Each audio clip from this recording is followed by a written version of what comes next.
All right. Welcome to the Untamed Life podcast. Hold on a second. Let's change that up.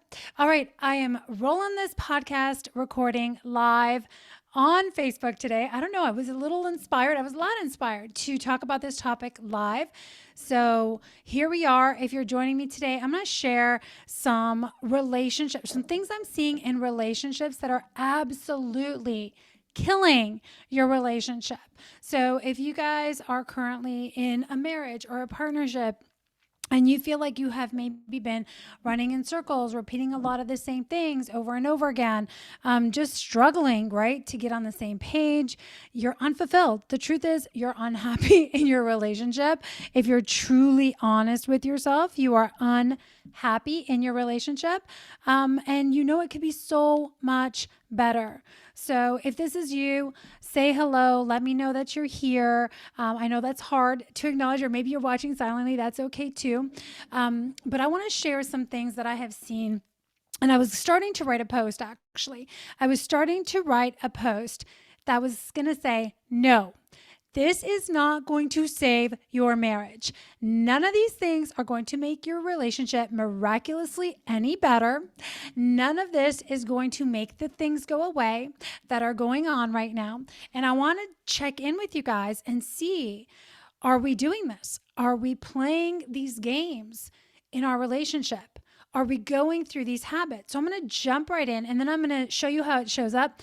And then obviously, if you guys have questions, if you're watching this podcast live, you can drop those below. Maybe I'll get to them towards the end. I want to keep rolling with this. But thank you again for being here for this live recording of the Untamed Life podcast. As always, I love to bring you guys relevant content, things that people are coming to me behind the scenes, asking me about, things that I'm coaching people through. And by the way, oftentimes when I'm coaching one person through this, like, they're not alone. You guys are not alone. A lot of people are cycling through very similar things. And often we feel so alone, so isolated. We're like on this island and we think like no other couple is having these issues. And that's a lie. Right? That's a lie, a whisper of the enemy that's trying to keep us isolated, alone, ashamed, depressed, and heavy. It's heavy. So I want to just start. There's 6 things I'm going to dive into. The first thing that I'm going to dive into, this is a habit that I see all of the time. I'm going to start with something very simple and powerful because I'm seeing it all the time. I did it in my marriage. Distracting yourself with stuff, buying things. Okay, guys, here's the thing. That new house, that renovation, that pool you want to put in, the new furniture, the fancy car that you want to buy, the next car, the next fast car you want to buy, your Porsche, your Ferrari, your Lamborghini, your Mercedes, whatever the thing is for you. None of that shit is going to make your marriage better. It's kind of fun. It's a distraction, right? It's a distraction. And for a brief moment, it feels like, oh, but we're getting on the same page. We have like a fun project together. We actually have something that we can work on and work towards together. And I'll tell you that is a great thing, right? We all want to have something that we're working on together, a shared vision, a shared point that we're moving towards. But I just want to like highlight this because I did this so much, so often in my marriage in the past. And I did this so often. You know what we did? We put a pool in. We renovated our house. We worked on the backyard. You know, I've seen people, my husband right now, what they do, they had a kid, right?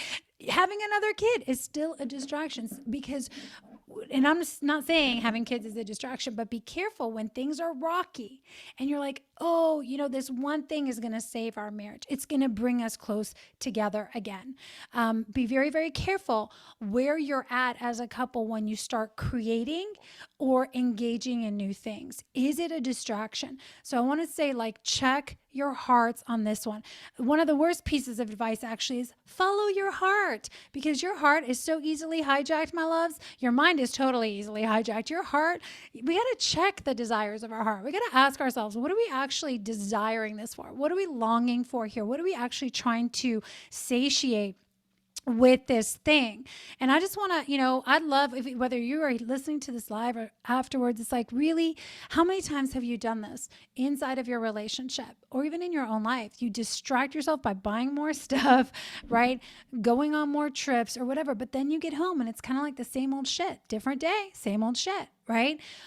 Or the renovation starts going great. And then you start to notice, like, still, like, after a while, you're still like dissatisfied. And then you're still drinking, right? You're still drinking extra wine, or you're still drinking whatever at the end of the day to numb yourself out from the same core issues that are going on. And here you are in your fancy car with all your fancy things around you and all your fancy distractions. And by the way, I love beautiful cars. I love beautiful homes. I love myself some beautiful trips. You guys follow me on Facebook. I mean, I love great things.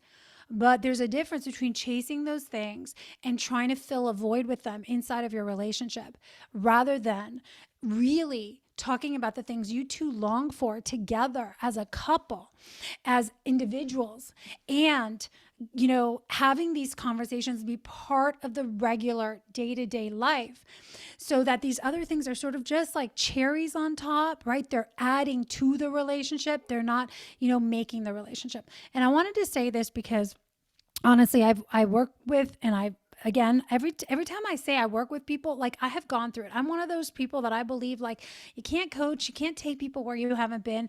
So when I'm saying, like, this is the patterns I see, a lot of these patterns are things that I actually had recurring in my life. I always needed one more thing, right? And when we didn't have the one more thing, we started fighting. We started grumbling with each other. But as long as we were buying more stuff or going places, it was okay. But there was this tension that was always sort of below the surface that was never getting dealt with. And I just, I get it, because a lot of times it's hard to have these conversations because again, 99% of people that I work with do not know what they actually long for. They don't know what they want. They know what they think they want. So they think, well, if we just get a bigger house, or we get a different car, or we get to, go on this experience, we'll be happier.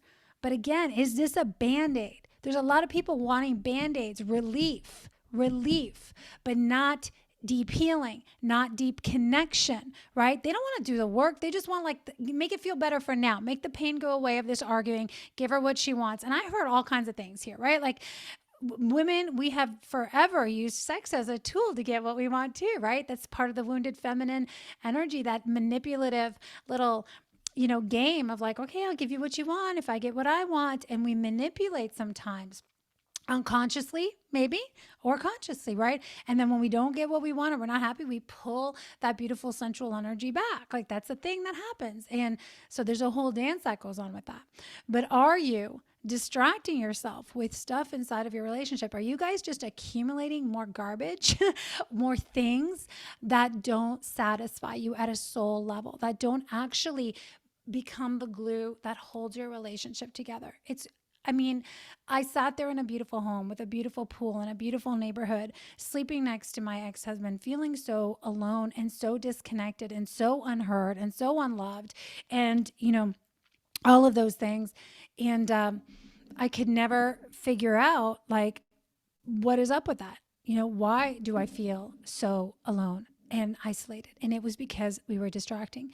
A lot of these overlap. So I want to go into the next one. And I just want to double check to make sure that this is actually going to everyone. Okay, let's do that. All right. So now let's, shoot. All right. I did a little boo-boo here.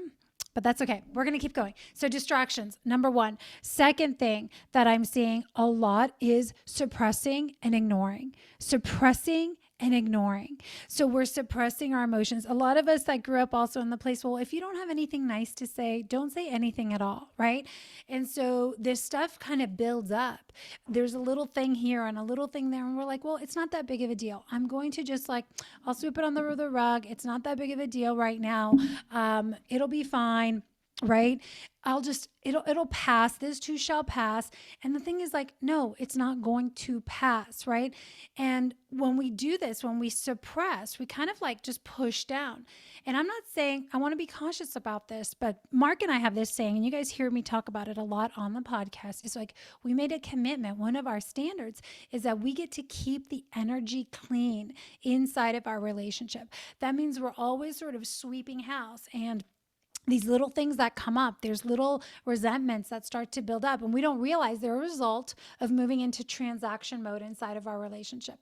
How many of you, again, have been operating where it's like, well, I'm doing this, and we keep a running tally of like all the things that we're doing relative to how much he's showing up for you or she's showing up for you, right?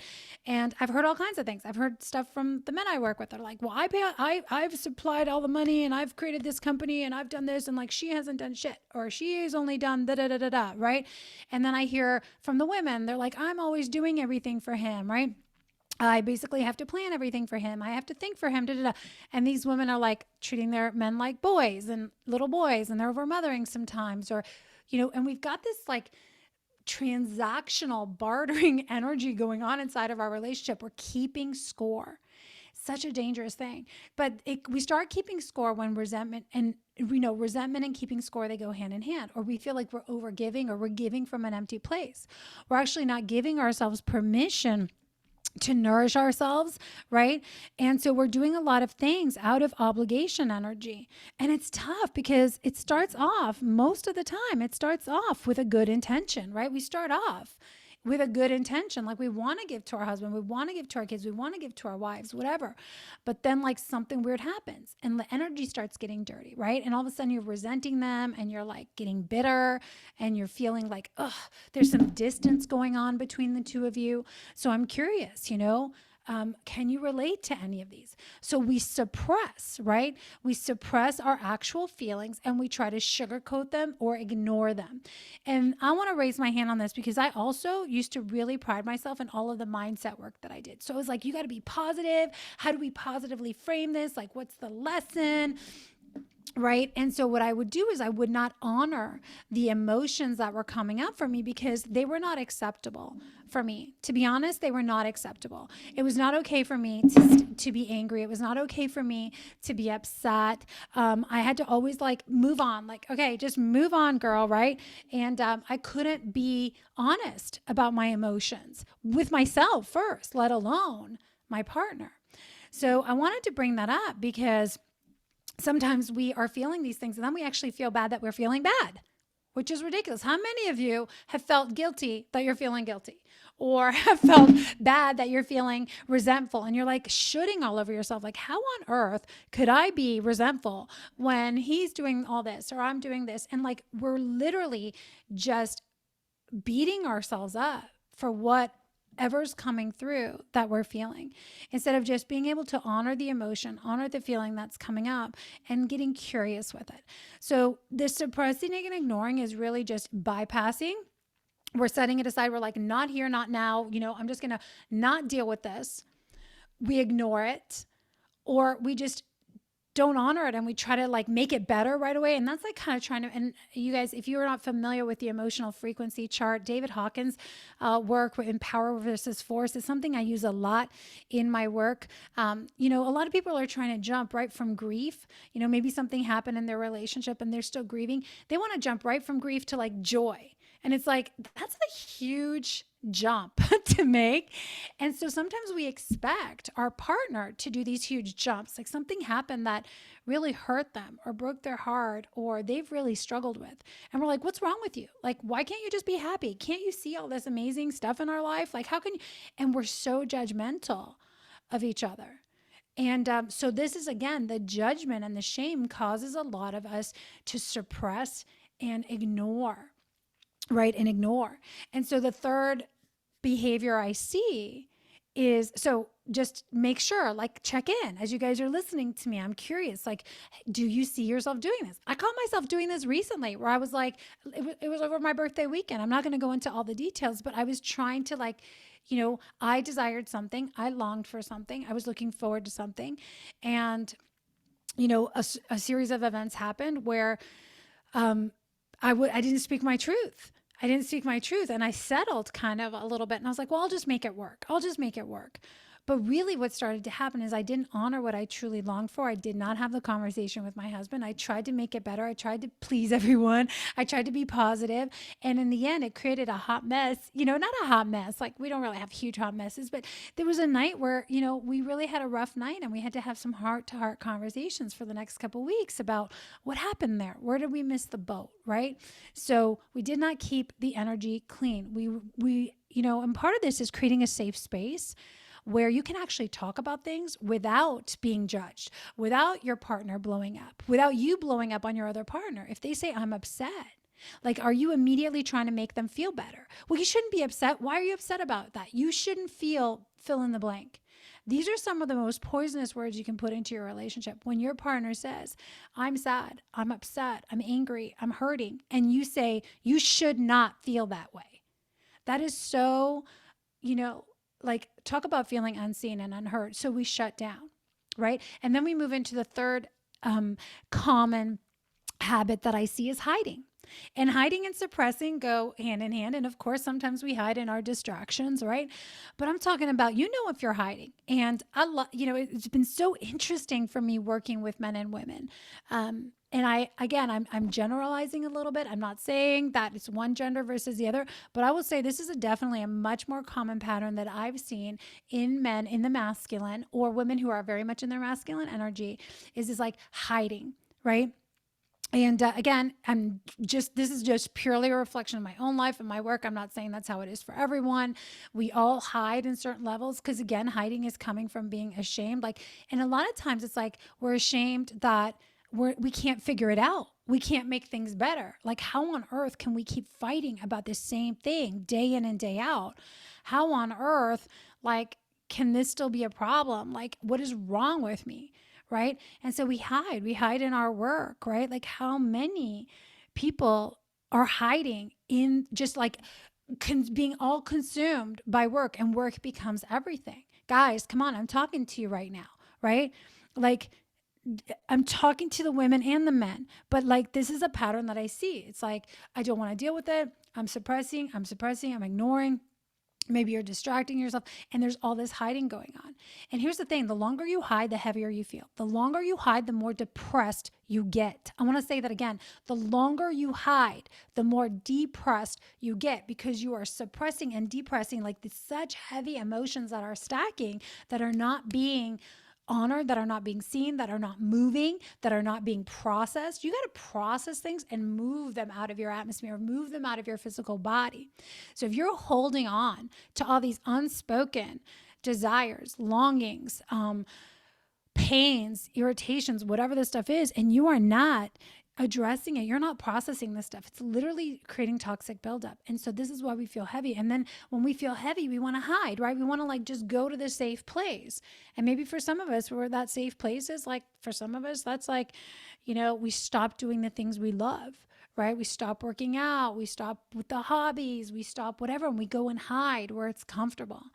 And again, where is your place that, where your darkness can just kind of be fine. And it kind of feels good to feel bad sometimes, right? And we get in this place where we like to feel bad. We like to just, and I know it sounds crazy to the logical mind, right? But there's almost a normalization that happens. There is a normalization that happens from being in the hiding, right? It's so vulnerable to show up, to be naked, right? Literally, it feels like you're naked, right? And this is one of the huge things when we talk about building intimacy, is what have you been hiding from your partner?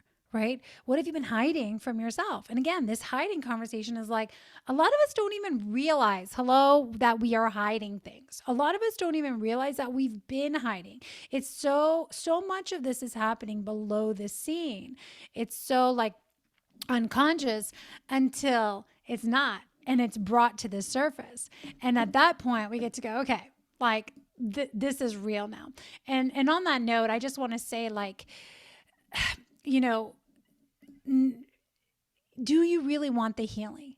Does your partner really want the healing? Do you want the healing inside of your relationship? Because again, a lot of people just want relief. They want relief. So I always say, be careful that we don't become someone else's Band-Aid or temporary relief when what they need is a good purging of what's inside. And that requires some radical honesty about where we are at, right? Because the detox, the vulnerability, the opening up, requires that we have a safe space to do so, right? So that the setting really matters. This isn't something you're going to do in the middle of a busy day or just, in conversation. Like, you got to honor the timing, you got to honor the space to create a safe space to have these vulnerable conversations that make people feel really naked and afraid, right? But the intimacy that is cultivated when you allow yourself to be fully seen, it's amazing. Like, when you come out of hiding, it's like, whoa, I'm not hiding anymore. It's out in the light, I can't be judged for it anymore. Well, maybe I can, but like that fear of the judgment, it loses its hold on us. Right. And it's such a powerful place when we come out of that place of hiding. And this is why I'm a big fan of like really having groups, women, other women, men, other men. Also, for me, like, it has been so healing for me to have amazing men in my life besides my husband, because he cannot be all of the things for me, right? He is my lover. But if I want him to be my coach, my therapist, my business coach, my best friend, like, that's a lot of pressure for your partner. And I just want to, say, like, how many of us are expecting our partner or to be all of the things for us, and then we're just shattered when they're not? Or we try to be everything, and then we get upset when they have like their own friends or their own other things going on, or they're seeking guidance somewhere else.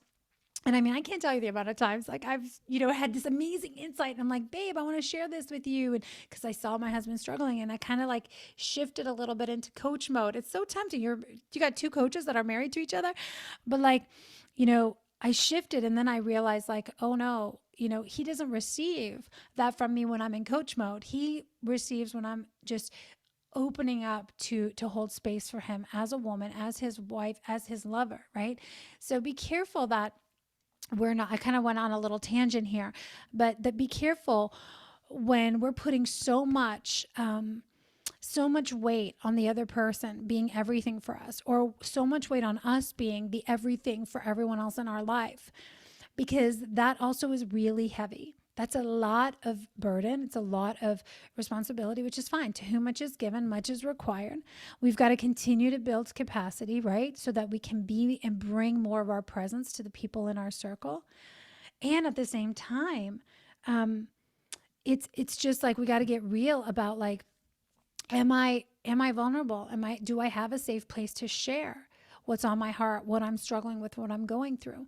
And that's not always your partner. In fact, in the beginning, if you haven't done this work, I definitely recommend getting some support, either through some coaching with someone like myself, or you can work with a therapist, or you can, again, work with a group of guys or women that have gone or are going through what you're going through. But it's so important that we surround ourselves with a support system that creates a safe container that allows us to be fully seen, that is non-judgmental, right?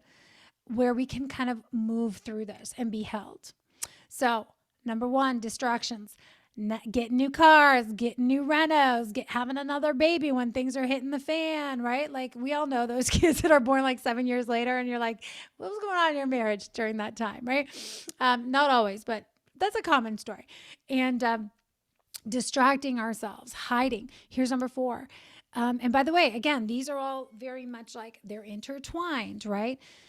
But hiding. Number 4 is fantasizing, escaping, or running, right? And it can feel like hiding sometimes, but really what I see a lot is fantasizing can look like escaping the relationship, looking at porn, women reading these watching porn or reading these romance novels, or, dreaming about another partner or a future mate or whatever. And I used to have this Jenny joke with one of my friends back in the day. It was like, we were always kind of joking about our future husband, our future lovers, because we were just grumbling. We're like, okay, he's not cutting it right now, so let's dream a little, right? So that fantasizing or escaping can look like that. It can look like running from one thing to the next. And again, yes, this is distraction as well, but it's like we're escaping and we're just running to the next shiny thing. We're looking to the next shiny thing. And again, working with men and women who do this. I did this in relationships. I didn't want to deal with the stuff. So I would just like be like, okay, get rid of you, on to the next one. I would run, right? And there's a gift. Okay. There's a gift in being able to cut cords fast, make decisions, and take action. Okay. There is a gift in that. But there's also the other side of it that's like, whoa, we don't deal sometimes with what needs to be dealt with at hand. And we're just running to the next thing, running to the next guy, running to the next woman. And again, I was having some beautiful conversations with some men and women over the last 2 weeks at different events that I was hosting and attending. And there's a lot of this going on, right? It's like cycling through women, cycling through men, cycling through fantasies. And it's like an insatiable appetite that, again, is just trying to fill a void. And again, whether it's like, no matter how many women you have or how many men you've been with, you're still never satisfied, or you are going into another reality. You're comparing your husband or your wife to, who they used to be when you first met them, or to an ex. A lot of this, again, you guys, this running is like we're avoiding, right? We're avoiding and hiding in one way, but also we're comparing. We're in this comparison place all the time. Like the grass is greener somewhere else. I think the grass is going to be greener somewhere else.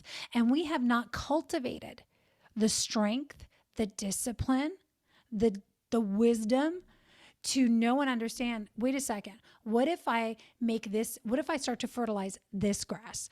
Can I make this grass greener? Can I grow the roots deeper here instead of just burning the grass and running over to the other side? And then you get there and you're like, well, shoot, the grass over here is not as good either. Let me go to the next one. And again, I talk about this a lot, but this is when we start cycling through,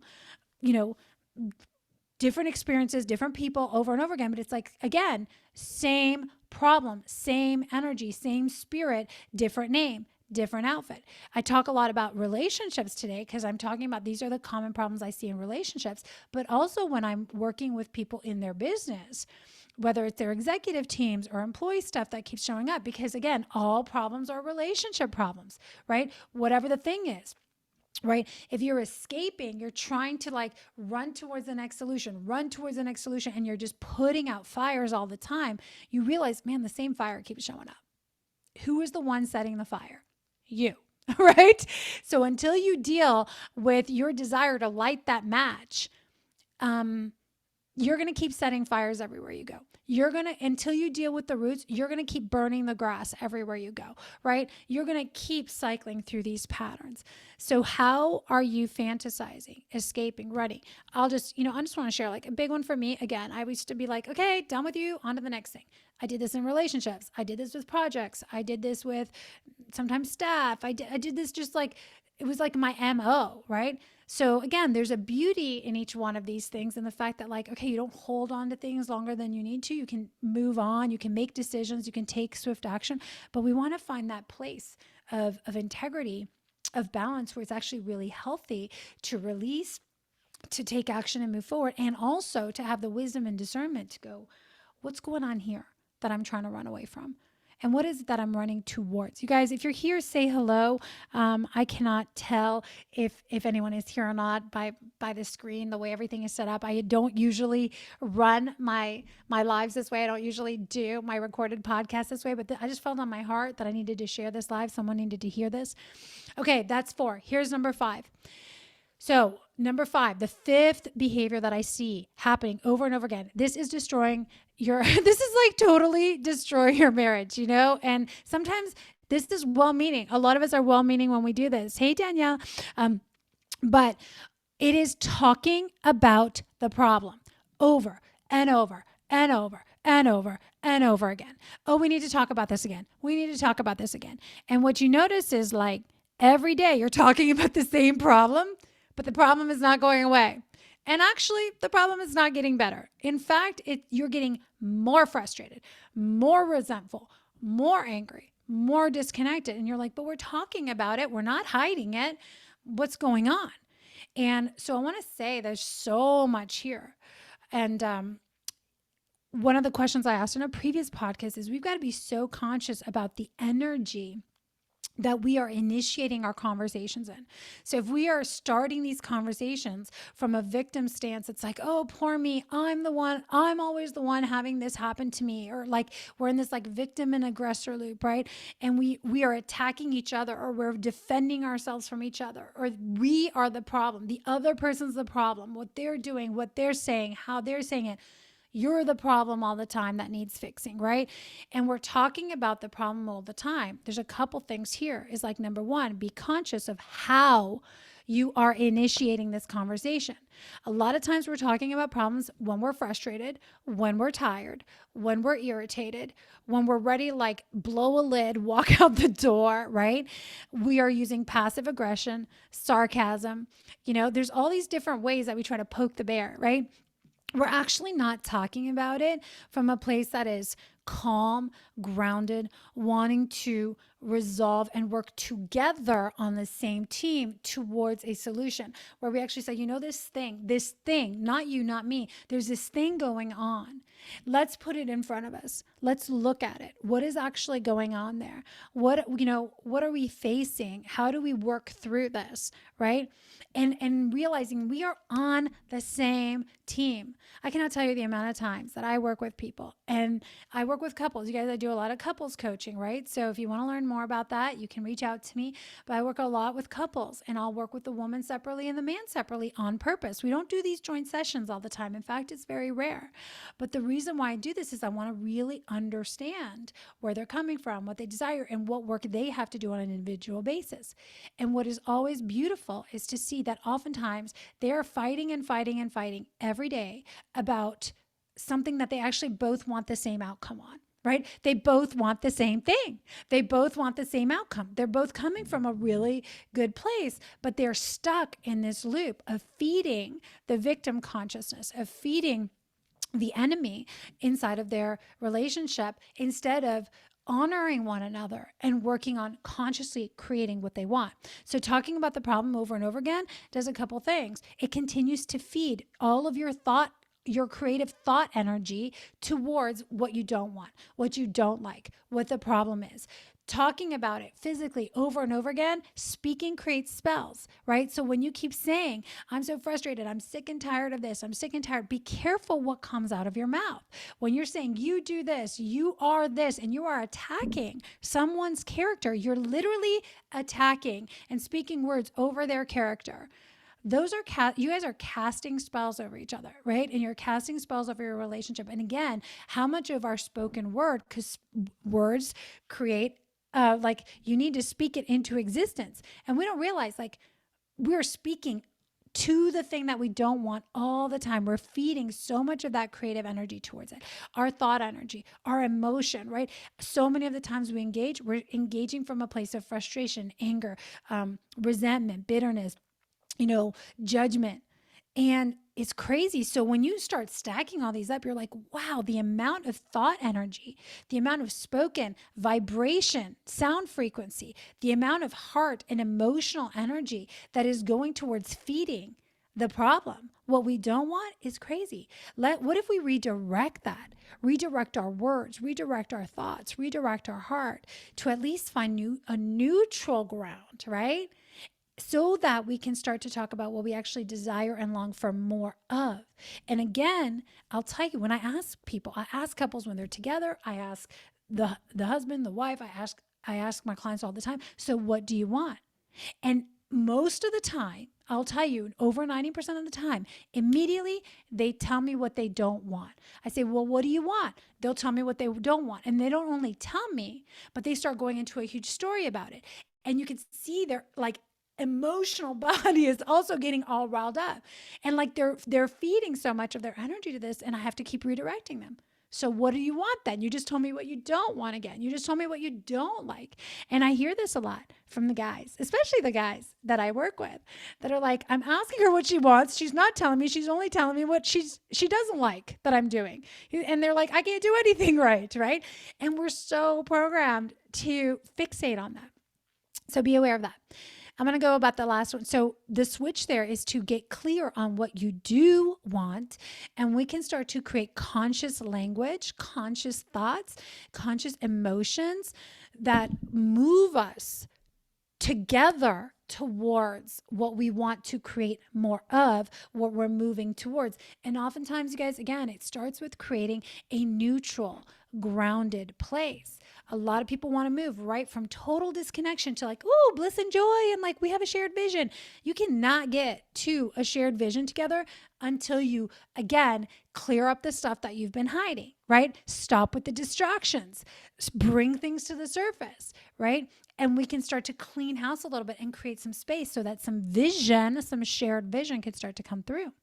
And the last thing I want to say here, the last habit I see, and there's so many, but I wanted to talk about these 6, is waiting for their partner to change. Well, when he does that, then I will do this. When she does this, then I'll do that. Well, I'm not doing that if he's not doing it. I'm not doing it if she's not doing it. Well, I'm waiting for them and I'm doing all this stuff and they're not doing anything. Like, the whininess of it is ridiculous. And the lack of ownership is also ridiculous. So I just wanted to bring this up because, again, I would be the first one to raise my hand. I was like, well, I'm not giving him affection until he da-da-da-da-da. I'm not saying, like, you got to honor yourself.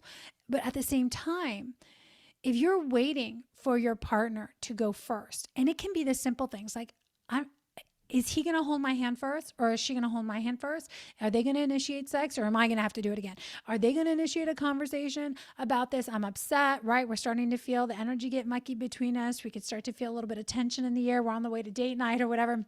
And we're just like, well, I'm going to wait and see if they bring it up. It's our birthday and we're waiting to see if they'll go first and figure out what we want and book everything. And then when they don't and they let us down, then we're upset that we start saying, you don't care about me. You don't love me. Like, it's ridiculous, right? But like, we do these things and it's when you have made the switch and you're on the other side. The reason why I can say it's silly is because we laugh about it on the other side. But when you're in it, it feels very real. And so we almost can feel paralyzed. And these are behaviors, you guys. These are actionable behaviors that I'm talking about that you can literally nip in the bud and you can begin a new behavior. This is about pattern recognition, understanding, being aware of your actions and your behavior, and literally just choose a new behavior. I think sometimes we can get caught up in this, like, I need to analyze everything and I need to figure out why I have this wound and I need to go through like all this deep healing journey.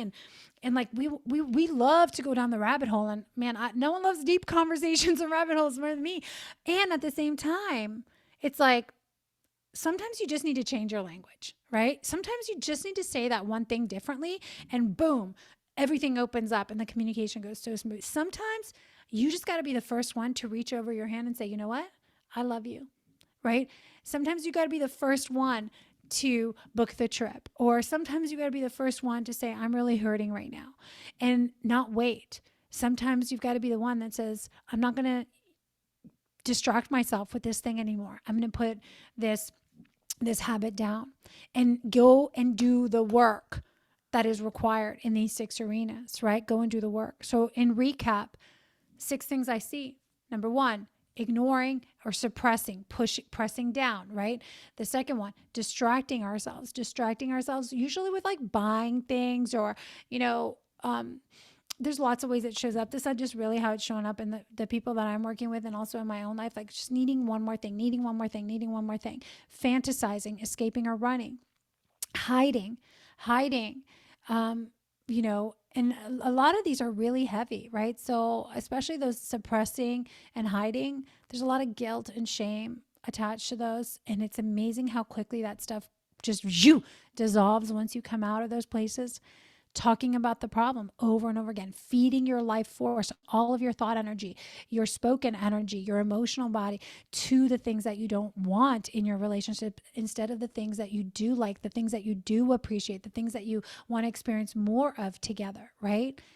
And the last one is waiting for your partner to change, waiting for them to go first, waiting for them to grow up, waiting for them to do the emotionally mature, emotionally intelligent thing, right? Waiting for them to adult and before we do. And so I'm curious out of these, does any of this resonate with you guys? right now, whether you're listening to me live or you're listening to this in the podcast. I'm going to be rolling this out as a podcast episode. Is like really check your heart. And I'm constantly checking in, as I have this beautiful gift that I get to coach people, I get to observe, and then, I get to see in my own relationship with my love with Mark, I get to do a lot of the practice all the time. I'm in the practice. But what if it's all just practice? What if it's all just conversations? It doesn't have to be conflict, right? It doesn't have to be conflict. A lot of us are going through these habits because we're trying to avoid things, right? We're afraid. We're afraid that if we talk about it, if we bring things up, then, the person's going to leave us or the relationship's going to fall apart. And the reality is it's these exact behaviors that make the relationship fall apart, that cause affairs and disconnection. And because all of these are very destructive, low vibrational behaviors, thoughts, emotions. And so I want to encourage you today that you can really turn things around quite quickly if you want to. And it really starts by just getting raw and real and honest with yourself and saying, let me just even pick one of these things that I know I'm doing, not, oh, you know what? I need to share this podcast with my partner so that he can change or she can change, or I'm going to tag him so that he can listen to this. No, if you're listening to this, it's for you first. So is there one of these areas, one of these arenas that you get to go to work on? Right? And where can you start to show up a little bit more? And I guarantee that if you do that one thing, it will start to open up the floodgates, right? It'll just start to create momentum in the right direction.